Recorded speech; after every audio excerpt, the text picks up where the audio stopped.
하나님의 말씀은 신약성경 요한복음 18장 25절로 27절 말씀입니다. 찾으신 줄 알고 제가 봉독하겠습니다. 시몬 베드로가 서서 불을 쬐더니 사람들이 묻되 너도 그 제자 중 하나가 아니냐? 베드로가 부인하여 이르되 나는 아니라 하니 대제사장의 종 하나는 베드로에게 귀를 잘린 사람의 친척이라. 이르되 내가 그 사람과 함께 동산에 있는 것을 내가 보지 아니하였느냐? 이에 베드로가 또 부인하니 곧 닭이 울더라. 아멘. 오늘 본문 1절에 보면 예수님이 이렇게 말씀하십니다. 예수께서 이 말씀을 하시고 제자들과 함께 기드론 시내 건너편으로 나가시니 그곳에 동산이 있는데 제자들과 함께 들어가시니라고 말씀합니다. 이 말씀이라는 것은 예수님이 17장에서 기도하신 말씀입니다. 그것을 마치고 이제 기드론 골짜기를 건너편에 겟세마네 동산이라고 하는 그 동산으로 올라가셔서 제자들과 이제 마지막 기도를 하시기 위한 곳입니다. 마태복음 26장 30절에 보면은 그곳이 어디냐면은 이렇게 말씀합니다. 이에 그들이 찬미하고 감람산으로 나아갔다라고 말합니다. 그러니까 기드론 골짜기 건너편에 감람산이 있는데 거기에 겟세마네라고 하는 조그만 동산이 있었던 것입니다. 그래서 그곳에 가서 이제 마지막으로 하나님 앞에 기도합니다. 요한복음에는 기록되어 있지 않습니다. 마태복음에 보면 31절로 35절 말씀에서 이렇게 말씀합니다. 31절에 보면 오늘 밤에 너희가 다 나를 떠나버리리라. 조금 전에 예수님이 제자들에게 너희가 나를 떠날 것이고 베드로 너는 닭이 울기 전에 나를 3번 부인할 거다라고 했습니다. 그런데 베드로는 그거를 인정하지 않았습니다. 그런데 오늘 마태복음에는 이렇게 나타납니다. 34절에 보면은 내가 진실로 내게 이르노니 오늘 밤 닭 울기 전에 내가 3번 나를 부인할 것이다 라고 말씀합니다. 35절에 보면 베드로가 이르되 내가 주와 함께 죽을지언정 주를 부인하지 않겠나이다 하고 모든 제자도 그와 같이 말하니라고 말했습니다.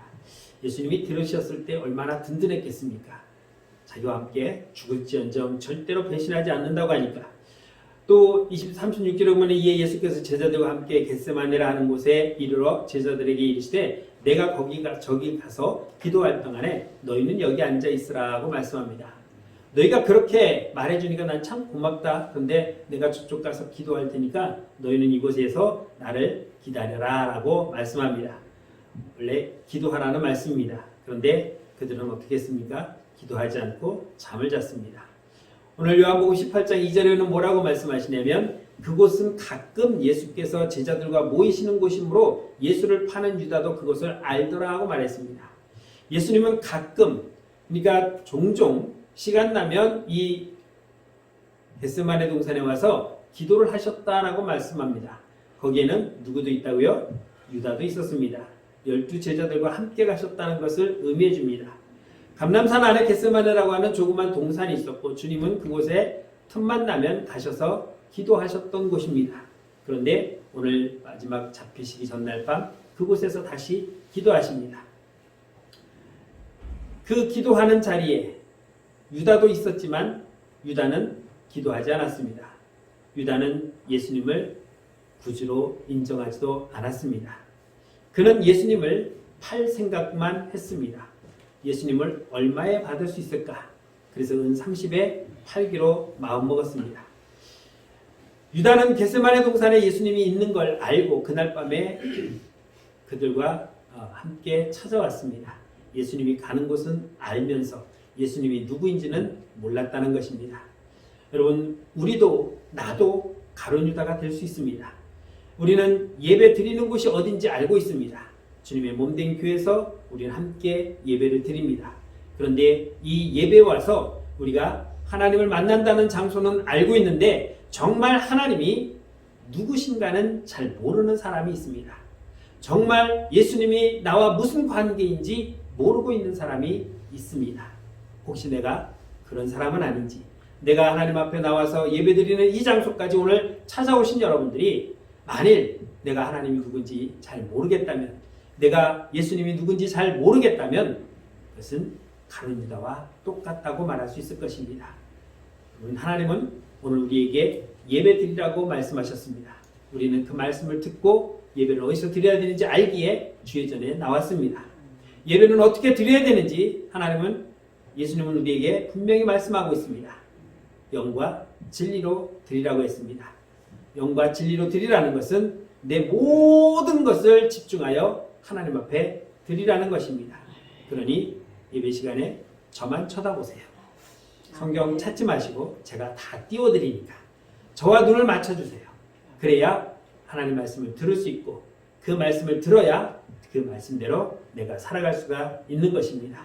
많은 사람들이 알고 있습니다. 그런데 우리가 정작 알아야 될 것은 모르고 알지 말아야 할 것까지 너무 세심하게 아는 경우도 있습니다. 제가 연합회 나가서 임원할 때 보니까 여러 다른 교회 성도들이 연천군에 있는 교회에 대해서 다 알더라고요. 저기에는 어떠니, 저기에 누구는 어떠니, 또 저기에서 목사님은 어떠니. 아니 저는 하나도 모르겠는데 아주 남의 교회 속사까지 속속 다 알고 있습니다. 이 설교를 준비하면서 그 사람이 떠올라서 야, 그 사람 잘 하나님을 잘 알고 있을까라는 생각이 들었어요. 정작 우리는 예수님을 모르면서 그저 예배 드리는 장소만 우리는 귀하게 여깁니다. 예배가 여기서 드리든 집에서 드리든 들에서 드리든 그것이 중요한 것이 아니라 두세 사람이 내 이름으로 모인 곳에 하나님이 함께 하신다고 하셨으니 우리는 그것이 중요한 것인데 하나님이 누구인지 예수님이 누구인지를 아는 것이 더 중요한데 그냥 장소만 중요하게 여기고 있습니다. 오늘 왜 오셨습니까? 오늘 예배 끝나고 만나고 싶은 사람 있습니까? 함께 이야기하고 싶은 사람 있습니까? 우리는 뭐 조촐하니까 다 알죠. 그런데 수백 명, 수천 명 모이는 교인들은 약속을 교회에서 합니다. 자기야 오늘 사부 예배 드리고 나랑 커피숍에서 만나? 교회 커피숍도 있으니까. 주님 앞에 예배 드리는 거 오는 것이 먼저가 아니라 친구를 만나기 위해서 평상시에는 못 만나니까 주일이라도 가서 만나야 되기 때문에 여러분들은 장소보다 우리가 정말 알아야 할 주님을 제대로 알기를 주의 이름으로 축원합니다. 사도 바울은 내 주 그리스도를 아는 지식이 가장 고상하다라고 말했습니다. 사람들은 이 지식이 가장 고상하고 이 지식이 가장 중요하고 이 지식이 가장 우리에게 좋은 것이다라고 말합니다. 요즘 제일 많이 하는 말이 뭡니까? 아프지 맙시다. 의사들은 정말 똑똑해요. 보통 똑똑한 게 아니에요. 공부 정말 엄청 열심히 했습니다. 그렇게 해서 자기들이 의사가 되어서 그 의사로 밥 먹고 사는 사람들입니다. 기사에 보니까 지방병원에 연봉 5억을 줘도 안 온대요. 5억이 네 집 강아지 이름입니까? 그럼 한 달에 4천만 원이 넘게 받는 거예요. 월급 남들은 1년 연봉이 4천도 안 되는 사람이 수두룩한데 한 달에 4천만 원씩 버는데 내가 그 직종에 있으면 내가 무엇을 해야 될 것인지 그들은 분명히 의사가 될 때 히포크라테스 그 동상 앞에서 선서했을 것입니다. 그런데 그 선서는 그때가 처음이자 마지막이었을 것입니다. 주님은 내가 길이요 진리요 생명이라고 말씀하고 있습니다. 나로 말미암지 않고는 아버지께로 올 자가 없다고 분명히 말씀하고 있습니다. 그런데 오늘 우리는 뭐라고 말합니까?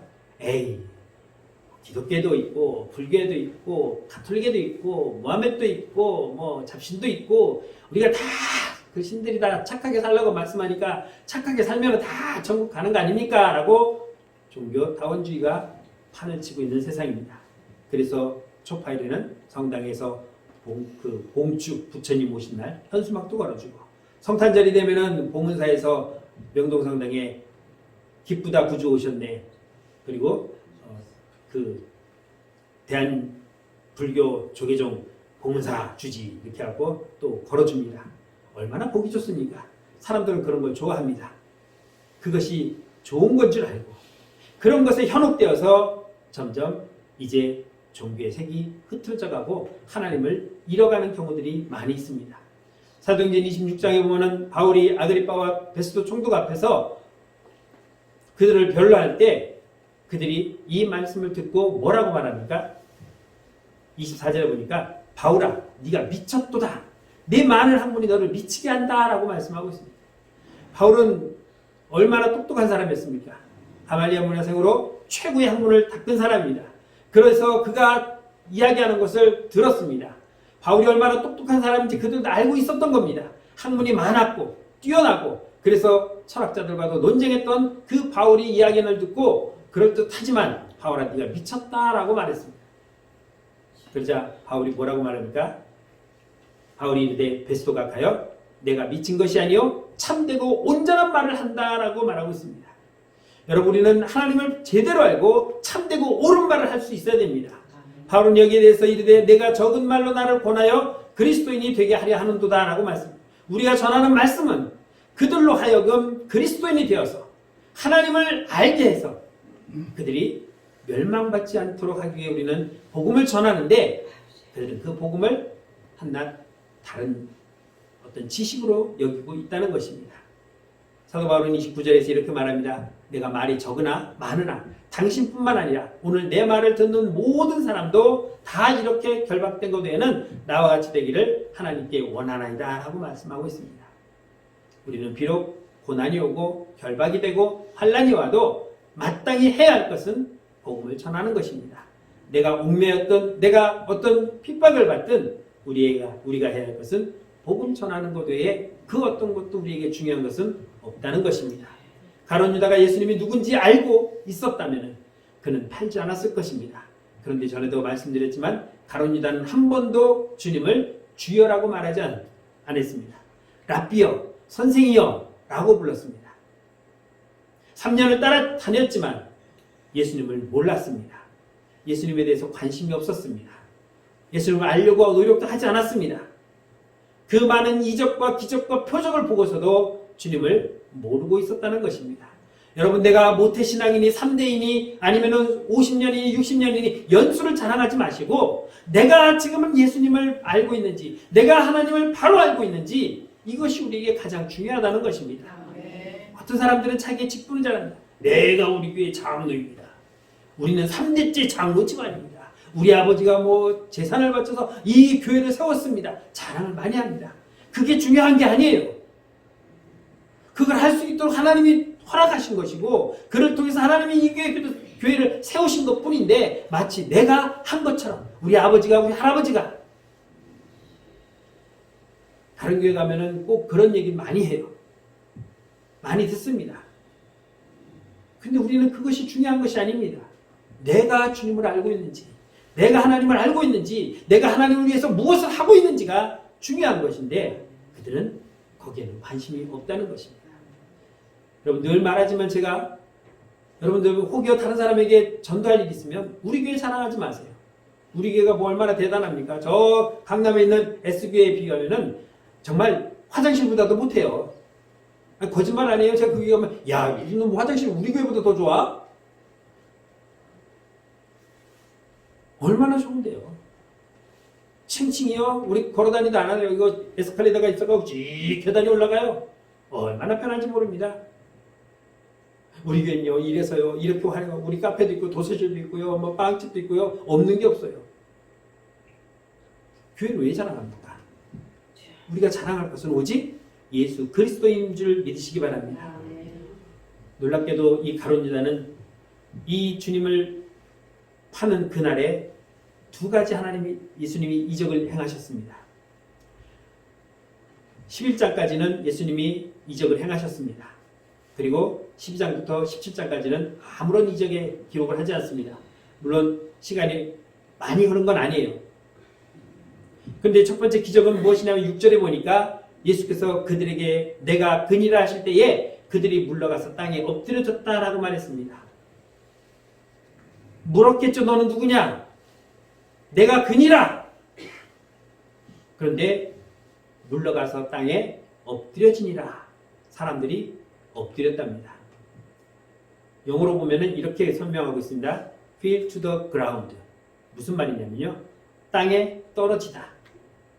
땅바닥에 쓰러지다. 땅에 엎드려지다. 그러니까 내가 스스로 알아서 엎드린 것이 아니라 내가 나도 모르게 그냥 엎드린 거예요. 왜? 내가 그니라 하고 하는 그 말 속에 얼마나 큰 위험이 있었는지 그 말에 사람들은 겁을 먹고 엎드릴 수밖에 없었다는 것입니다. 여러분, 우리가 누가 얘기할 때 야! 그러면은 왜? 하고 대답하는 사람이 있어요. 그러면 야! 하는 소리에 이 사람은 전혀 겁먹지 않았어요. 왜? 뭔데? 어쩐다고? 더 강하게 나와요. 그런데 누가 야! 그러면은 네! 대장이 야! 너! 그러면 예! 그렇게 안 하면 안 돼요. 왜? 거기에 위험이 있기 때문에. 주님 다른 말씀하지 않았습니다. 그래? 너희가 찾는 그가 바로 나다! 라고 말하니까 사람들은 그냥 땅바닥에 엎드려졌다는 거예요. 중요한 사실은 여기에 가룟 유다가 있었다는 것입니다. 가룟 유다가 엎드렸습니다. 그런데 그는 그 상황 속에서도 예수님을 알지 못했다는 것입니다. 예수님이 잡히시던 마지막 그날 낮에 이 놀라운 일이 있었습니다. 또 한 가지는 저녁에 베드로가 말고의 귀를 잘라버렸습니다. 그러자 예수님이 그 귀를 다시 붙여줬습니다. 베드로도 참 성질이 그렇죠. 그런 그 자리에 역시 가룟 유다도 있었습니다. 6절을 다시 한번 보겠습니다. 예수께서 그들에게 네가 그니라 하실 때에 그들이 물러가서 땅에 엎드려졌다. 내가 그니라 하는 말에 주님의 위엄이 나타났습니다. 그리고 그 앞에 5절에 보면은 그를 파는 유다도 그들과 함께 있었다라고 분명히 말씀하고 있습니다. 여러분, 주님을 팔러 온 이 가룟 유다, 그가 마지막으로 본 이 두 가지, 그 말씀의 위험 앞에 엎드리지 않으면 안 될 만큼 위험 있는 주님을 보았고, 그리고 칼로 잘려져 떨어진 그 귀를 붙여주는 그 이적을 보았습니다. 예수님이 이 마지막 밤에, 마지막 잡히시던 날에 왜 이 두 가지를 보여주셨을까? 저는 나름대로 이렇게 생각했습니다. 다른 사람이 위한 것이 아니라 유다를 위한 것이었다. 내가 그니라 라는 말씀 속에 그 위험을 느낀 가룟 유다는 야, 저분이 정말 하나님의 아들이시구나 라는 것을 깨달았어야 되는데 그 중에서도 깨닫지 못했습니다. 여러분, 칼로 귀를 딱 잘라져서 떨어졌습니다. 근데 그 귀를 잡아서 딱 붙여줬는데 아무렇지 않게 그냥 싹 붙었어요. 꿰매지 않았습니다. 그냥 붙여줬습니다. 그러면 그 기적을 보면서 와, 오늘 보니까 정말 주님은 하나님의 아들이시구나 라는 생각으로 깨달아졌어야 되는데, 유다야, 너 보고 있니? 내가 그다. 내가 메시아다. 사람들은 인정하지 않아도 나는 너희를 구원하러 온 메시아다. 이것을 보여주었고 귀를 붙이며 또 마지막으로 보여주었을 것이라고 저는 그렇게 생각했습니다. 그런데 아무런 반응이 없었다는 거죠.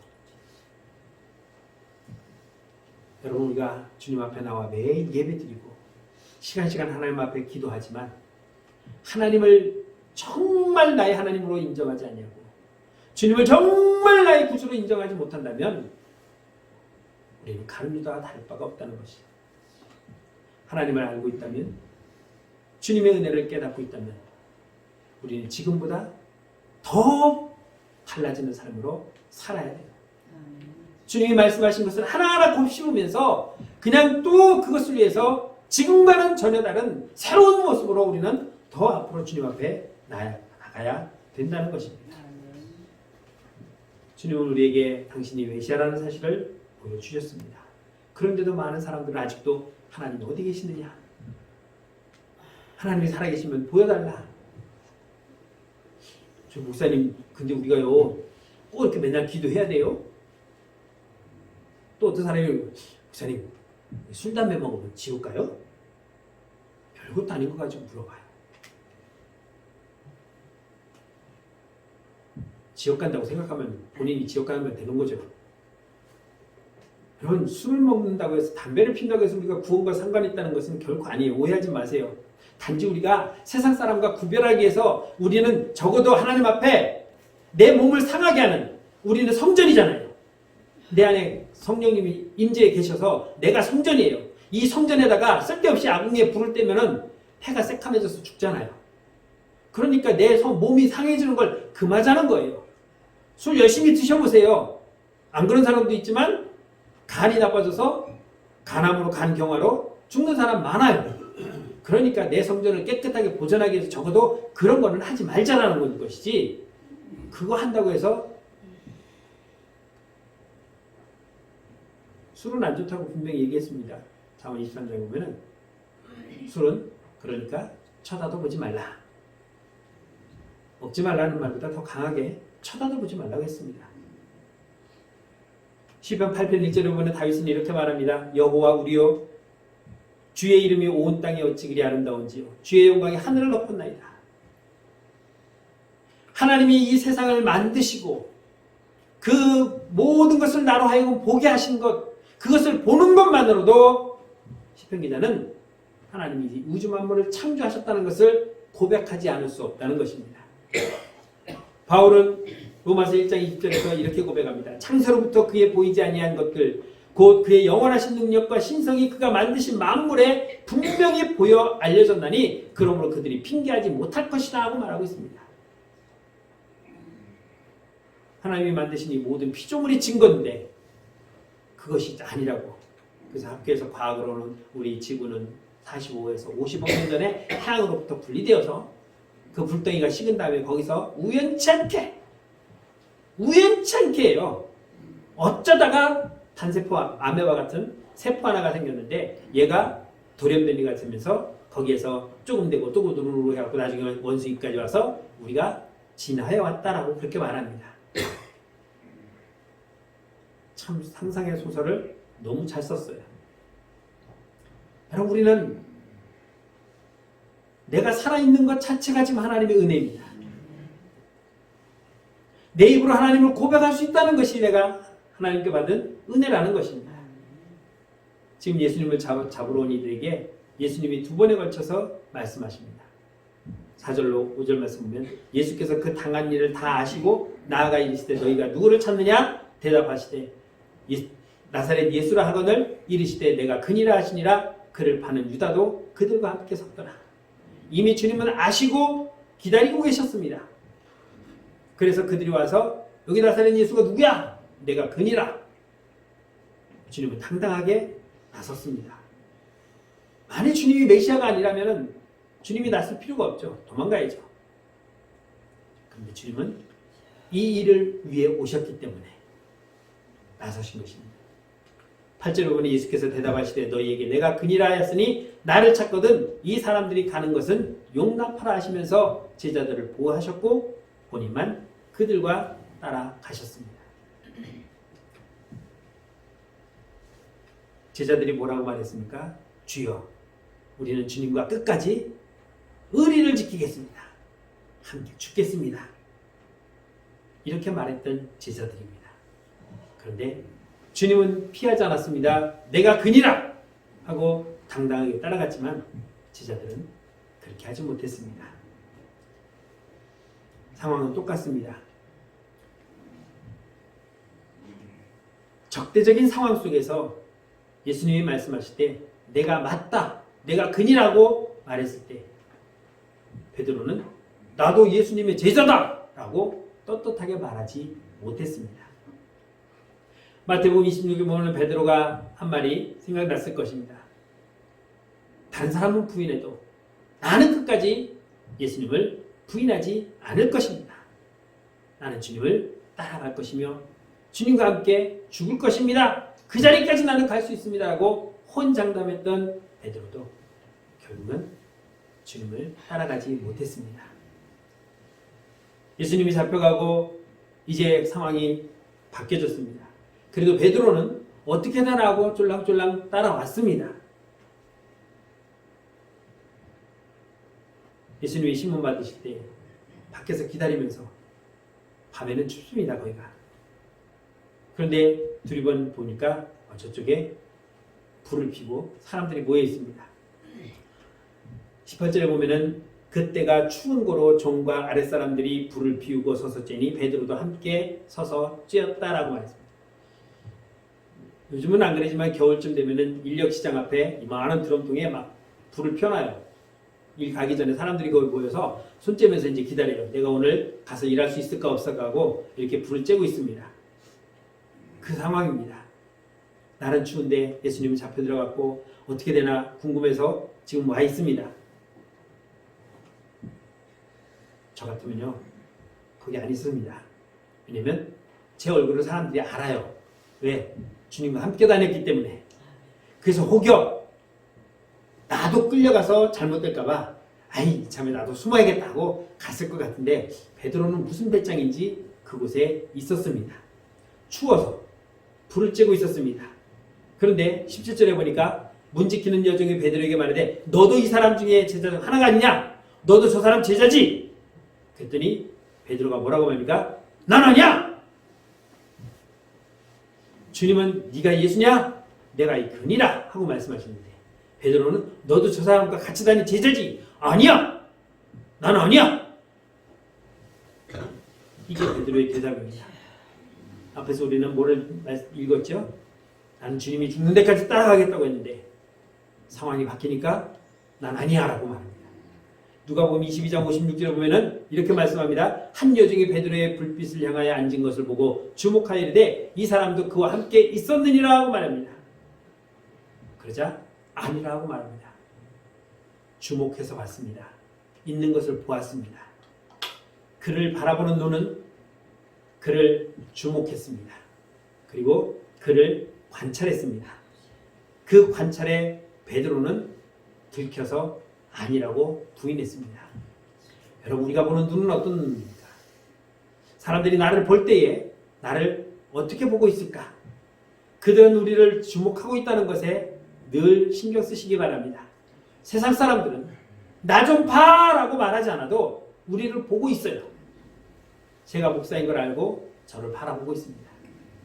장로님인 걸 알고 장로님을 바라보고 있고 권사님인 걸 알고 권사님을 바라보고 있습니다. 무엇을 바라보고 있습니까? 내 행동을 보고 있다는 거죠. 내가 잘못해봐요? 그렇지. 목사가 어떻게 장로가 권사가 뭐 그들의 가십거리가 되고 있다는 것입니다. 우리는 너도 맞지? 라고 했을 때 난 아니야. 외면하고 도망가는 자가 아니라 그래 나도 예수의 제자야 라고 말할 수 있어야 됩니다. 또 하나의 눈이 있습니다. 경멸하는 눈입니다. 58절에 보면은 조금 후에 다른 사람이 보고 있는데 너도 그 도당이라거늘 베드로가 이르되 이 사람은 나는 아니노라 하고 말합니다. 너도 같은 도당이잖아. 아니야 라고 말합니다. 근데 베드로가 들킨 이유가 무엇이냐면 사투를 썼습니다. 우리로 말하면 아따 거시기였네. 전라도.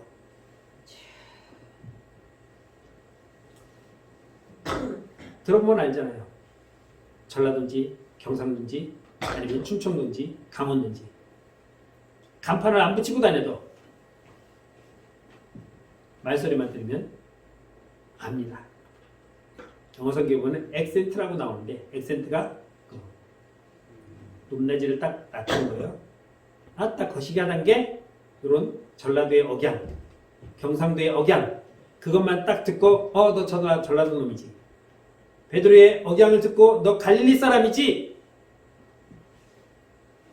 59절에 보면 이렇게 말씀합니다. 1시간쯤 있다가 또 한 사람이 장담하는데 이는 갈릴리 사람이니 참으로 그와 함께 있었다라고 말합니다.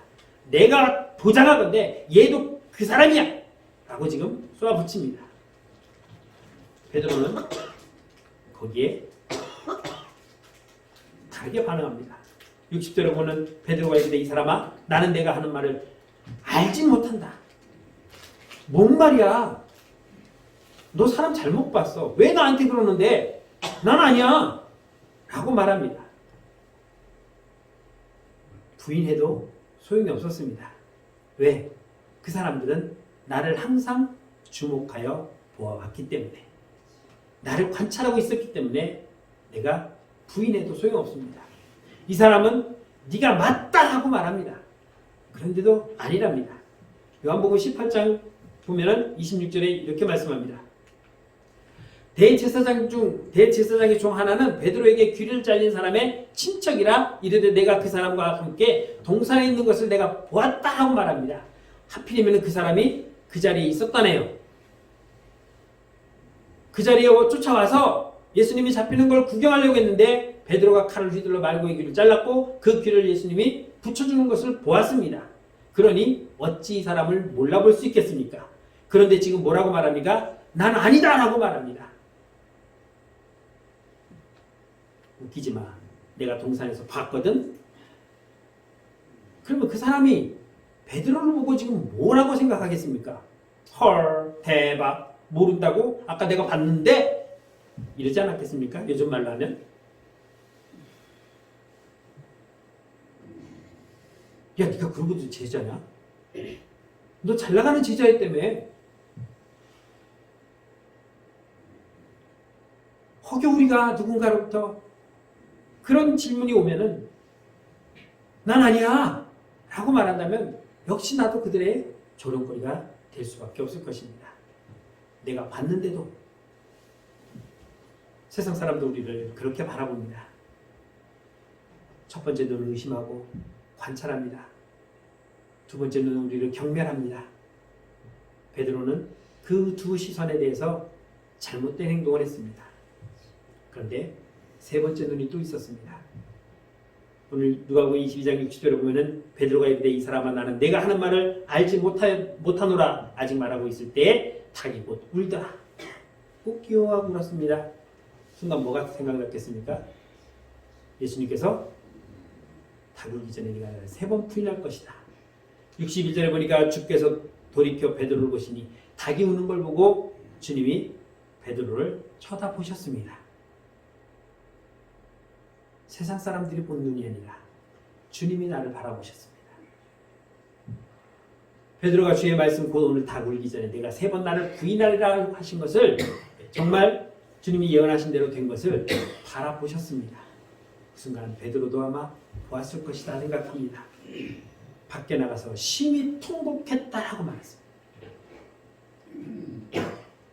나는 아니라고 했는데 주님이 죽는 자리까지 쫓아간다고 내가 혼장담했는데 내가 부인하고 말았네. 심히 통곡했습니다. 여러분, 중요한 사실은 가룟 유다는 잘못을 뉘우쳤습니다. 베드로는 잘못을 회개했습니다. 뭐가 다릅니까? 뉘우친 거는 그래 내가 잘못한 거야. 그리고 그 길로 또 갑니다. 회개는 하나님 잘못했습니다.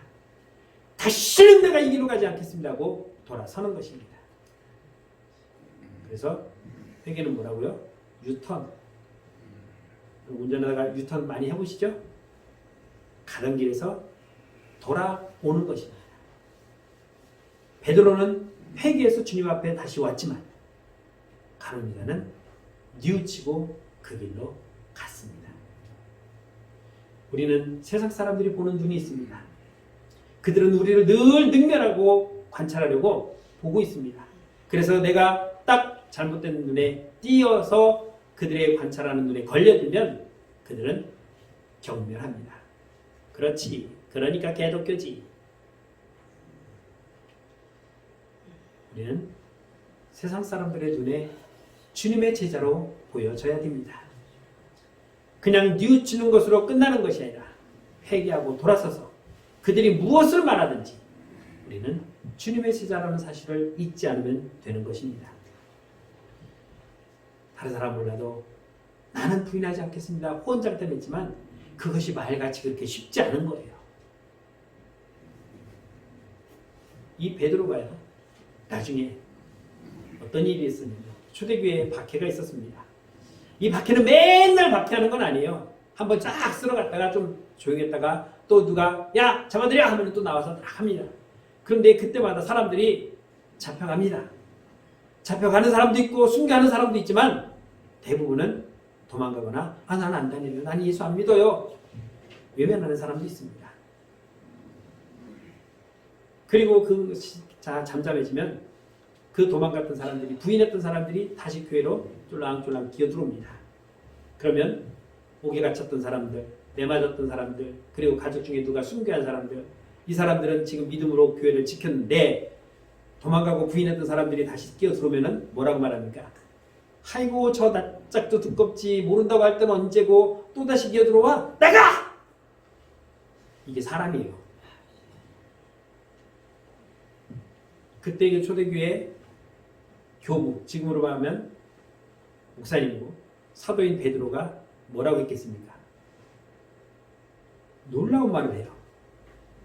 무엇보다도 뜨겁게 서로 사랑할지니 사랑을 허다한 죄를 덮느니라. 이게 베드로가 한 말이에요. 왜 베드로가 이 말을 할 수 있었습니까? 지가 해봤거든. 자기가 배신해봤거든. 그런데 주님이 자기를 받아주셨어요. 회개하고 뉘우쳤더니 그래 내 양을 먹이라, 내 양을 치라고 주님이 나에게 사명까지 주셨습니다. 우리가 살다 보면 혹여 그럴 때도 있습니다. 그런 때가 있거든. 돌아서십시오. 그리고 다시는 세상 사람들이 보는 그 눈에, 그 경멸하는 눈에 내가 띄지 않으면 되는 것입니다. 그러기 위해서는 말씀대로 살아야 되는 거예요.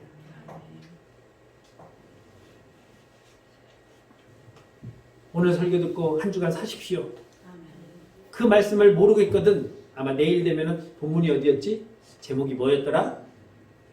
90%는 사라져요. 그러면요 빨리 단톡방에 들어가서 제가 올린 설교를 띵 누르세요. 다시 들으세요. 다른 목사님 거 듣지 마시고, 아이 오늘 설교도 기억 못하는데 남의 것까지 또 몇 개씩 막 들어봐. 일주일에 하나에 집중하십시오. 그래서 세상 사람들이 내가 이런 모습을 보면 안 되겠구나. 결단하고 다짐하고 이게 날마다 돼야 돼요. 그래서 바울은 날마다 나는 중노라고 말하고 있잖아요. 날마다 나를 내가 스스로 복종해야 했다.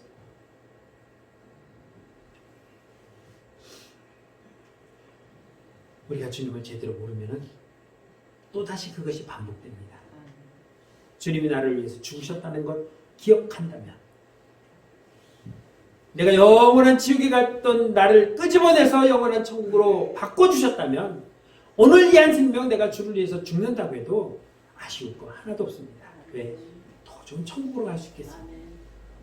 주님은 나를 그렇게 사랑하셨습니다. 그 하나님의 사랑을 사모하며 사시는 저와 여러분들에게 주의 이름으로 축원합니다. 찬양하겠습니다.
우리를 사랑하시고 우리를 자녀 삼으사 하나님의 귀한 자녀로 이 땅에서 복음을 전할 수 있는 사명까지 주심을 감사합니다. 그런 자격도 없고 능력도 없는 우리에게 하나님 우리를 사랑하심으로 친히 육신으로 오셔서 우리의 죄를 담당하시고 귀한 사명까지 주심을 감사합니다. 이것을 우리가 감당하길 원합니다. 세상이 우리를 바라볼 때에 저 사람은 정말 하나님의 자녀구나, 저 사람은 정말 예수 믿는 자구나 인정할 수 있는 그런 믿음의 삶으로 세상의 빛과 소금이 되는 삶이 될 수 있도록 축복하여 주옵소서. 예수님의 이름으로 감사하며 기도드렸습니다. 아멘.